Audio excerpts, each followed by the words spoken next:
What fool thing is Johnny doing now?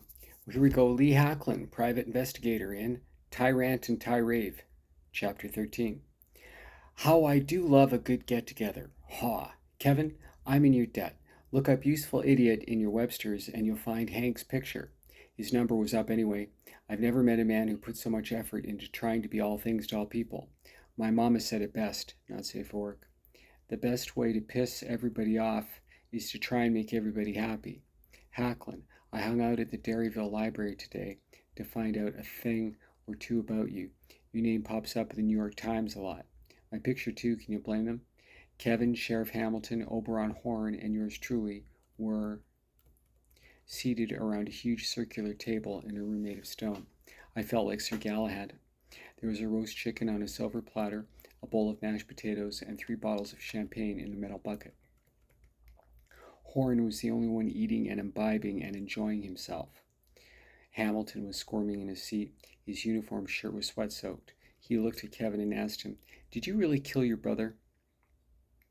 "Shut up, Hal. I have no respect for lickspittles." "Well, Horn, what's your game? Are we your prisoners?"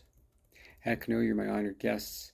Everyone in this town, Kevin, loves you and hates me. Don't I know it? It makes no never mind. The powerful and the successful are always hated and feared. That's okay. If I can't have love, I'll settle for fear." With a smile, "That's the only thing I'll ever settle for. Lee, my daddy was a Tennessee moonshiner. He brought our family to Derryville in 1960 and opened a brewery, the Derryville Brewery. To this day, it employs half the men in this town. I am the recipient and heir of my father's hard work and dedication. Gentlemen, do you as I do see where this country is headed? Nowhere but down. I say the elephants are on the endangered species list, and the donkeys are fruitful and multiplying. No, thank you. I am prepared to implement a plan that will ensure the sanctity of this beautiful town. Yes, I'm talking about succession, divorce. The differences between God fearing, law abiding citizens and God hating flag burners are irreconcilable. Derryville is on the road to independence, and why not? We have all the natural resources we need. Most of the townsfolk, like you, Kevin, are upstanding. Now, the federal government will surely react unfavorably to this proposal. We're prepared for that. As I speak, several of my loyal followers are planting landmines around the perimeter of the town. We're building towers for snipers. Woe to any FBI helicopter pilot who tries to enter our airspace. I'm dead serious, fellas. And I have an army to back me up. Well, the floor is all yours, Kevin. He stood, straightened his tie, stuck his hand into the bowl of mashed potatoes. Didn't see that coming. Walked over to Oberon and smeared his face. Silence. There were 6 of Horn's minions in the room. They looked confused. Their Uzis were pointed at the floor. This wasn't in the playbook. Kevin returned to his seat and wiped his hand on a napkin.